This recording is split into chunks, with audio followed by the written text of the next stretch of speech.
Quando il cielo baciò la terra, nacque Maria, che vuol dire la semplice, la buona, la colma di grazia. Nata immacolata, lei ha conosciuto il principio della felicità. Poi Dio è entrata nella Babele degli uomini e la sua lingua stava perdendo suono finché l'angelo vi ha posto il seme della preghiera.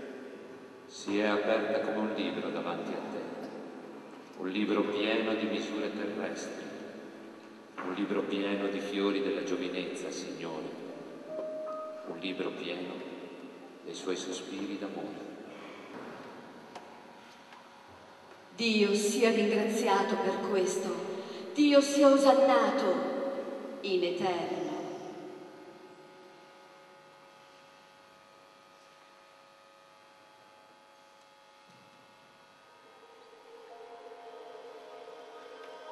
Una voce come la tua, che entra nel cuore di una vergine e lo spaventa. Una voce di carne, di anima. Una voce che non si vede. Un figlio promesso a me, tu ancella che non conosci l'amore. Un figlio mio è dell'albero. Un figlio mio è del prato. Un figlio mio è dell'acqua, un figlio solo. Il tuo. Come non possono spaventarmi e fuggire lontano, se non fosse per quell'ala di uomo che mi è sembrata un angelo. Ma in realtà, mio Dio, chi era? Uno che si raccomanda, uno che mi dice di tacere, uno che non tace, uno che dice un mistero e lo divulga a tutti. Io, sola, povera fanciulla ebrea che deve credere a paura, Signore, perché la fede è una mano che ti prende le viscere, la fede è una mano che ti fa partorire. Come avrebbe potuto raccontare, lei che è umile di natura, che tu l'avevi prescelta e l'avevi baciata in fronte e poi sulla bocca? Ma nella Bibbia è scritto che la donna deve partorire e tu non l'hai sottratta a questo dolore, perché lei avrebbe tenuto nel suo grembo l'uomo Dio, che non si sarebbe sottratto ai dolori dell'uomo.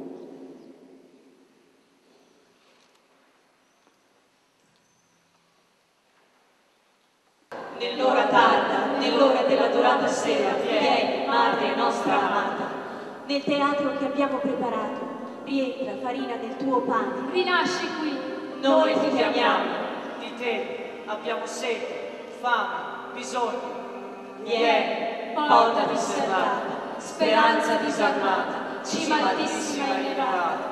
Tu sai, ti dobbiamo parlare. Ti dobbiamo interrogare. Qui, nella sera che brucia ed arde, Nell'ombra che troppo rapida discende. E a morire si prepara. Riprendi qui la tua figura dolce. La tua figura santa. Riappari dal grembo del tuo grembo. Io, Dio, sono la pace dei tuoi misteri, ma sono anche colei che si lascia trafiggere come una peccatrice. Sono colei che paga tutti gli ostacoli. Sono colei che muore d'amore. Ed ho sentito crescere nell'adolescenza e nell'adolescenza questa croce che oggi mi trapassa come un'alba. Io e Gesù crocifissi siamo lo schianto di Dio. È lei, sì, È lei. Guardate, di strazi e dolore coperta. La croce ha già lì in sé.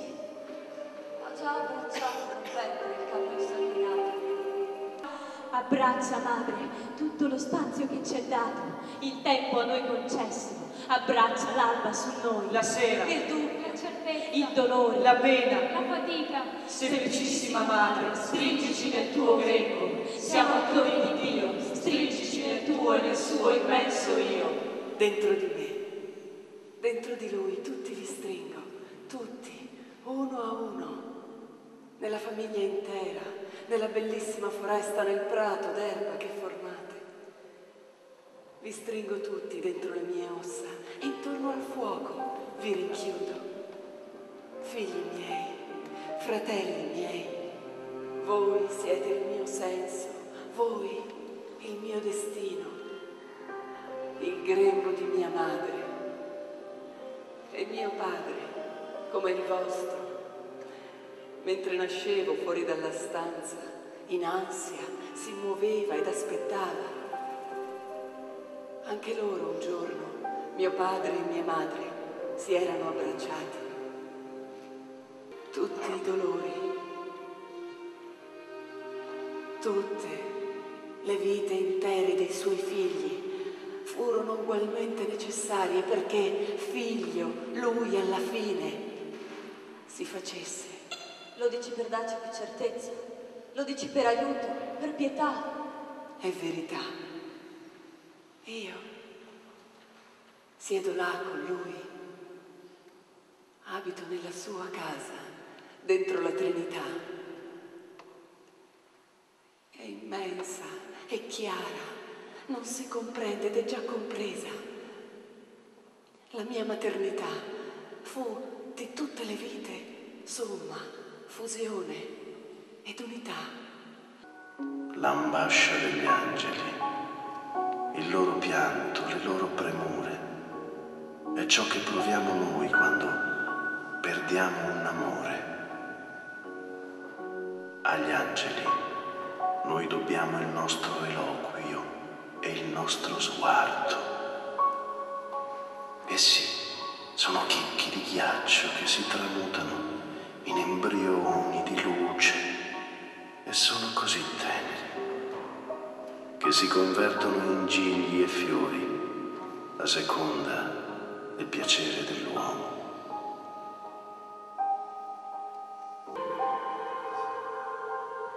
L'anima mia scorre verso di te come la luce, l'anima mia che si deforma e diventa preghiera, l'anima mia che foresta di canto, l'anima, sempre l'anima, che è la tua mano che mi accarezza. Ma perché, mio Dio, la pietra della mia lingua è diventata saggia, è diventata un fiore. Tu sai cosa sono le tue mani sopra il mio corpo e la tua volontà divina. Io sono soltanto una terra adolescente, una terra che diventa un fiore e un fiore che diventa terra. Perché, Vergine, se io sono madre di tutti? E perché, madre, se sono una vergine senza confini? Perché il dubbio atroce della fede? Perché questa grande crocifissione amorosa?